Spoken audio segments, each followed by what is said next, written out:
Hai teman-teman, kembali berjumpa dengan Kanala. Di video kali ini, Kanala mau bahas tentang koleksi saham Lo Keng Hong, yaitu saham MBSS dan Petrosi. Nah, buat teman-teman yang belum tahu, siapa Lo Keng Hong ini? Jadi Lo Keng Hong ini adalah salah satu investor retail yang besar dan legend di Indonesia karena beliau banyak menghasilkan return yang luar biasa besarnya. Nah, mungkin sebagian besar investor yang nonton video ini udah tahu tentang Lo Keng Hong.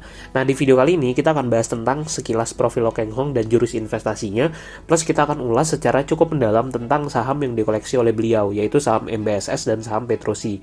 Nah, sebelum lanjut, jangan lupa untuk subscribe ya. Kalau ada pertanyaan, silakan komen di bawah.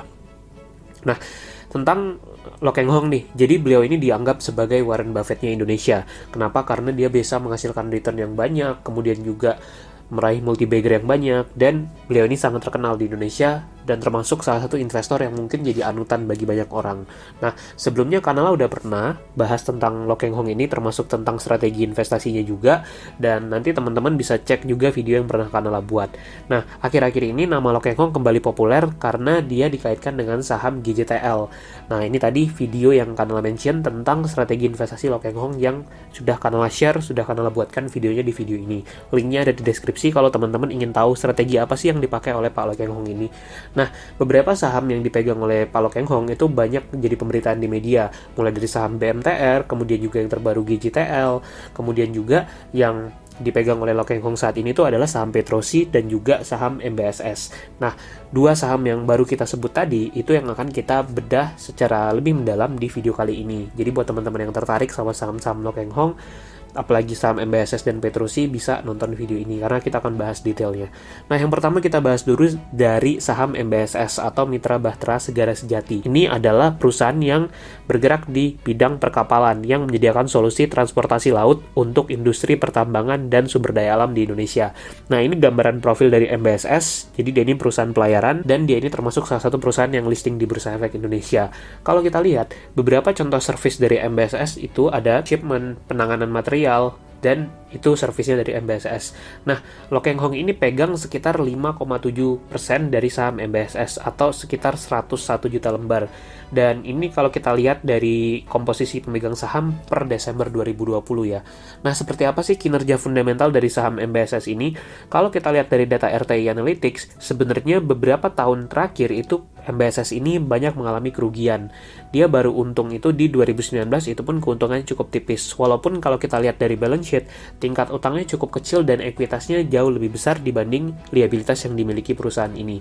Nah, daya tariknya MBSS itu sebenarnya ada pada valuasinya yang bisa dikategorikan sebagai undervalue. Nanti kita bahas ya.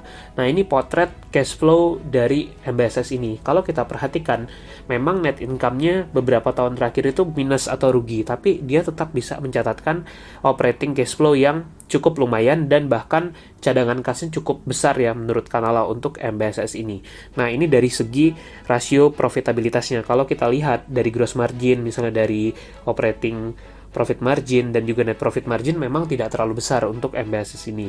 Nah, tapi kita coba bedah deh posisi keuangannya MBSS, yang mana tadi Kanala mention bahwa saham ini tuh undervalue, yang mana saat video ini dibuat, valuasi PBV-nya itu hanya 0,43. Nah, ini saham-saham yang memang disukai banget oleh Pak Lo Keng Hong biasanya, yang mana valuasinya undervalue gitu. Kalau kita lihat dari komponen ekuitasnya, ternyata saldo laba dari MBSS itu sekitar 95 juta dolar untuk saldo laba yang belum ditentukan penggunaannya ya. Ini untuk periode September 2020. Nah, kalau misalkan saldo laba yang belum ditentukan tadi 95 juta US dollar, kalau kita anggap kurs 1 US dollar itu 14.000, artinya saldo laba ditahannya aja itu bisa sekitar 1,3 triliunan ya. Dan kita bandingkan sama market cap-nya MBSS yang saat video ini dibuat, itu market cap-nya hanya 910 miliar. Artinya saldo laba emiten ini lebih besar dibandingkan market cap-nya. Nah, inilah yang membuat saham ini bisa digolongkan sebagai saham undervalue. Jadi, dia termasuk undervalue nih dari sisi valuasi. Nah, kemudian kalau kita lihat, ini daya tarik lain dari MBSS itu adalah kasnya yang cukup besar. Ini mereka itu September 2020 punya kas sebesar 43,3 juta dolar. Kas dan setara kas ya. Yang kalau kita lihat, itu cukup besar sebenarnya karena market cap-nya tadi hanya sekitar 900 miliaran ya. Nah, anggap aja 1 US dollar itu 14.000. Kalau kita pakai kurs tersebut, kita hitung kasnya itu bisa mencapai sekitar 600 miliaran, yang mana market cap-nya hanya 910 miliar. Jadi dari 910 M itu 600-nya itu tuh berupa kas gitu kalau kita lihat di sini ya. Di dalam perusahaan itu ibaratnya ada uang kas ya sekitar 600 miliaran. Tentu ini menjadikan saham ini secara valuasi cukup menarik. Nah, kalau kita lihat tingkat utangnya pun, baik itu jumlah utang jangka pendek dan jumlah keseluruhan utang, itu masih di bawah kas yang dia milikin ya kalau untuk liabilitas jangka pendek. Sehingga secara tingkat utang sebenarnya cukup aman untuk perusahaan ini. Walaupun kalau kita totalkan semua utang sekitar 49 juta dolar. Lebih besar tapi kasnya juga cukup besar untuk mengcover jumlah beban yang ada di perusahaannya ini. Nah, alhasil kalau kita lihat PBV-nya 0,43, sebenarnya secara valuasi ini tergolong under value kalau menurut Canala, walaupun perusahaannya saat ini sedang dalam fase rugi dan beberapa tahun terakhir itu lebih banyak meruginya sebenarnya. Jadi ya itu kondisinya. Nah, ini kita coba cermati dari komposisi aset tetap yang dimiliki oleh MBSS. Nah, ternyata memang mayoritas dari aset tetap secara nilai itu didominasi dari kapal. Jadi, kebanyakan aset tetapnya itu secara nilai didominasi oleh kapal yang mereka miliki. Nah, itu yang harus dicermati juga oleh investor sebenarnya kalau tertarik sama saham MBSS ini. Nah, gimana sih dari kinerja terbaru dan penyebab kerugiannya MBSS? Kita coba cek dari laporan keuangan September 2020. Kita lihat di sini pendapatannya itu sekitar 40 juta US dollar, turun dibandingkan periode yang sama tahun lalu. Nah, yang menyebabkan dia rugi itu adalah tingginya beban langsung di sini. Yang kalau teman-teman lihat dari gambar ini, itu setelah dikurangi beban langsung, laba kotornya itu tinggal 1,3 juta US dollar. Dan kalau dikurangi beban-beban lainnya, akhirnya ke bawahnya minus atau perusahaan mengalami kerugian. Yang mana tahun lalu masih sempat untung cukup tipis, tapi tahun ini merugi, dan ini menjadi tren yang melanjutkan kerugian dari beberapa tahun sebelumnya. Nah, kalau kita lihat dari pendapatan usaha, memang itu turunnya cukup dalam ya di tahun ini. Teman-teman bisa cek baik dari kapal tunda dan tongkang, kemudian juga derek dan konsultasi, itu turunnya cukup dalam di sini. Nah, kalau misalkan kita ingin tahu siapa sih klien-kliennya MBSS ini, kalau misalkan dari pelanggan yang nilainya 10% lebih, itu kelihatan ada PT Adaro, kemudian ada Kideko juga. Jadi, teman-teman bisa cek di situ. Nah, apa sih yang menyebabkan beban langsungnya itu tadi tinggi banget? Ternyata adalah di beban penyusutan di sini kalau teman-teman cek. Itu walaupun turun, tapi nilainya besar banget, bisa 16 juta US dollar, yang mana tadi itu sangat memakan dari pendapatan perusahaan ini. Alhasil laba kotornya kecil, dia bisa berujung pada kerugian. Nah, tren yang sama ini sebenarnya kalau teman-teman perhatikan juga terjadi di tahun-tahun sebelumnya. Misalkan di tahun buku 2019, di tahun buku 2018, kalau teman-teman cek, beban langsungnya itu memang tinggi banget yang menyebabkan perusahaan ini merugi. Nah, kalau kita cek dari cash flow-nya, memang mereka masih cukup positif karena di 9 bulan 2020 itu masih bisa menghasilkan cash flow from operation itu sekitar 11 juta US dollar, jadi cukup tinggi walaupun juga turun dibandingkan periode yang sama tahun lalu. Dan kalau di total dengan arus kas yang lain, itu memang mereka masih bisa mencatatkan kenaikan kas sekitar 3 juta US dollar tadi kita bisa lihat. Nah, gimana sih dari MBSS ini kalau kita lihat data-data tadi? Sebenarnya secara valuasi, saham ini tuh tergolong under value banget ya, karena tadi PBV-nya di bawah 0,5. Dia saham yang murah lah gitu. Perusahaannya juga punya kas yang cukup besar, sehingga dari sisi keuangan menurut Canla cukup aman sebenarnya. Walaupun tadi nilai mayoritas aset tetapnya itu berupa kapal sebenarnya. Dan kalau misalkan kita mencari peluang dari saham ini, menurut Canala mungkin lebih ke berburu peluang turnaround dari perusahaan rugi nanti jadi plus. Nah, tapi kita nggak tahu ini perusahaan akan untungnya kapan.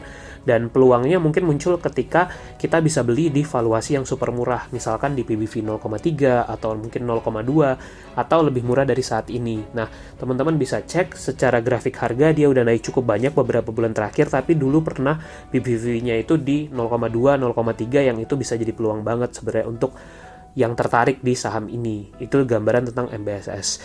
Nah, selain MBSS, Lokeng Hong ini juga koleksi saham Petrosi dengan kode saham Petro. Kalau yang ini adalah perusahaan yang bergerak dan punya servis di bidang kontrak pertambangan, rekayasa dan konstruksi, dan juga jasa minyak dan gas bumi. Petro ini tuh masih terkait sama Indika Energi, jadi masih terafiliasi. Nah, untuk harga per lembar saham Petrosi itu sekitar 2.000-an ya saat ini. Jadi, satu lotnya sekitar 200 ribuan. Dan di saham ini, Lo Keng Hong itu punya sekitar 15%-an. 151 juta lembaran lah kalau teman-teman perhatikan di sini. Dan kalau dilihat dari jumlah pemegang saham memang tidak terlalu banyak sebenarnya karena masih di bawah 10.000. Sebelumnya kanal udah pernah review saham Petro di video yang ini. Kalau teman-teman tertarik bisa tonton juga video ini, linknya ada di deskripsi juga. Nah, gimana dari kinerja fundamental Petrosi ini? Kalau kita perhatikan dari data RTI Analytics 10 tahun terakhir, sebenarnya mereka ini lebih baik dibanding MBSS karena mereka hanya mencatatkan kerugian itu di tahun 2015 dan 2016 dan sisanya mereka masih bisa membukukan net profit dan bahkan beberapa tahun terakhir revenue itu naik lagi walaupun tahun ini revenue turun sih. Nah, kalau dari sisi balance sheet, kita perhatikan memang tingkat utangnya lebih tinggi daripada ekuitas, tapi ekuitasnya masih naik nih dalam beberapa tahun terakhir. Jadi sebenarnya nilai perusahaannya masih terus bertumbuh. Jadi cukup menarik sebenarnya secara fundamental, walaupun ada tahun-tahun ketika dia mengalami kerugian. Nah, gimana dari sisi cash flow? Yang menariknya adalah mereka rugi hanya 2 tahun dalam rentang waktu 10 tahun terakhir.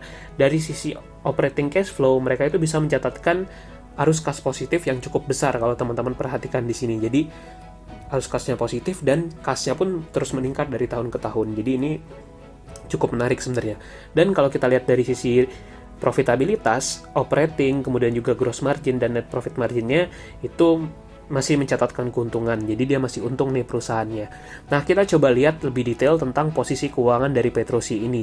Kalau kita lihat dari indikator valuasi, PBV-nya itu sekitar 0,6, jadi masih cukup under value, bahkan beberapa bulan lalu ketika harganya belum naik banyak itu dia jauh lebih under value lagi. Nah, kalau kita lihat dari sisi saldo laba yang belum ditentukan penggunaannya itu ada sekitar 188 juta US dollar yang kalau kita rupiahkan dengan kurs 1 US dollar 14.000 itu kita bisa ketemu saldo laba diperkirakan sekitar 2,6 triliun ya perhitungannya. Artinya ada akumulasi saldo laba sebesar itu di perusahaannya Petro ini. Nah, gimana dengan market cap Petrosi ini? Kita coba lihat ya.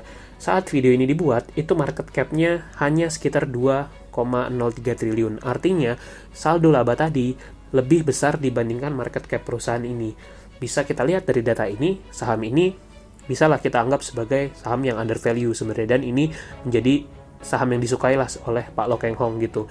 Nah, kalau kita perhatikan dari kas dan setara kasnya, di September 2020 mereka punya kas dan setara kas itu sampai 92,1 juta US dollar yang kalau kita rupiahkan dengan kurs 14.000 itu sekitar 1,2 triliun. Artinya kas yang dimiliki perusahaan juga cukup besar sebenarnya, sama seperti tadi MBSS sebenarnya. Jadi kasnya lumayan. Nah, kalau kita perhatikan memang utangnya lebih tinggi dibanding kas yang mereka punya. Terlihat dari jumlah liabilitas jangka pendek itu sekitar 120 juta US dollar dan itu lebih besar daripada kasnya. Kalau MBSS tadi kan tingkat utangnya lebih kecil tuh dari kas yang mereka punya ya untuk utang jangka pendeknya. Nah, gimana dengan kinerja terbaru dari Petrosi nih? Dibanding MBSS, Petro ini masih profit dia, walaupun pendapatannya di tahun 2020 ini tampaknya akan menurun. Kalau kita perhatikan dari laporan keuangan September 2020 ya, teman-teman bisa lihat pendapatannya turun, tapi mereka masih bisa membukukan profit. Laba sebelum pajaknya itu sekitar 11 juta US dollar, jadi dia masih profit. Dan ini kalau kita lihat beberapa pihak yang bertransaksi dengan Petrosi ini, ada beberapa pihak yang terafiliasi seperti Kideko, kemudian juga teman-teman bisa cek di sini dan sebagainya bisa dicek di situ. Nah, ini beberapa contoh klien-klien besar dari Petrosi ini, memang dia dominannya di sini dari PT Freeport, kemudian juga tadi Kideko juga. Jadi itu klien-klien besarnya mereka. Nah, gimana dengan beban usaha dari Petrosi ini? Ternyata karena tadi masih positif, laba operasionalnya masih positif, kita bisa lihat rincian bebannya itu seperti ini. Teman-teman bisa cek di catatan laporan keuangannya ya untuk lihatnya.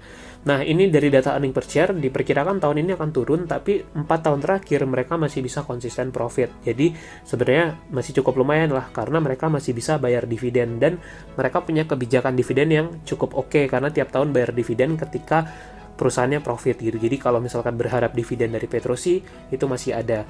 Nah, kembali ke sisi valuasi, dari PBV memang dia udah 0,68 ya, tapi masih tergolong under value, dan dari sisi price earning ratio masih sekitar 8 kalian. Jadi masih ada potensi kalau menurut kanal dan masih cukup menarik, apalagi kalau suatu saat mungkin kinerjanya bagus lagi. Dari dividen yield sekitar 5%, tapi itu harus diingat itu adalah pakai data dividen 2019, yang mana kita perkirakan akan turun dividennya tahun ini, jadi harus disesuaikan lagi. Nah, tentang Petro ini, kalau menurut Kanala, satu, sahamnya tergolong under value, tipikal saham yang disukai oleh Pak Lo Keng Hong. Kemudian yang kedua, Petro ini masih bisa mencatatkan profit gitu, jadi dia masih bisa bayar dividen, cukup menarik sebenarnya. Dan Petro ini sangat tergantung dengan sektor batubara, karena tadi kalau lihat klien-kliennya, kemudian servisnya mereka, itu sangat tergantung dengan aktivitas pertambangan batubara. Jadi berkaitan lah sama sektor batubara. Kalau sektornya bagus, ya mudah-mudahan kinerjanya Petro juga akan ikut terangkat gitu. Dan secara pribadi menurut Kanala, Petrosi ini lebih menarik ya dibanding MBSS, karena dia masih profit dan kita masih bisa dapat dividen nih tiap tahun. Jadi kalau disuruh pilih, Kanala cenderung prefer untuk Petro sebenarnya. Nah, apa sih kesimpulan dari video kali ini? Yang pertama, kalau menurut Kanala, LKH ini dikenal sering mencari saham-saham under value, dan kita buktikan tadi dari MBSS dan Petro itu kondisinya under value banget sebenarnya. Nah, mungkin beliau memburu potensi turnaround dari saham-saham tadi, jadi mungkin mencari multi bagger dari saham-saham under value tadi. Nah, yang ketiga yang mau Kanala sampaikan adalah sesuaikan strategi investasi dengan tujuan dan profil Anda. Belum tentu kita profilnya atau tujuannya sama seperti Pak Lo Keng Hong, jadi harus disesuaikan dengan target kita masing-masing. Belum kalau kita bicara alokasi aset misalnya, Pak Lo Keng Hong punya dana yang sangat besar, mungkin ini hanya sekian persen dari kekayaannya beliau. Jadi kita harus cek juga kondisi kita seperti apa, dan itu disesuaikan. Belilah saham yang Anda pahami atau kuasai, pelajari fundamentalnya. Sekian video kali ini, semoga bermanfaat dan sampai jumpa di video lainnya.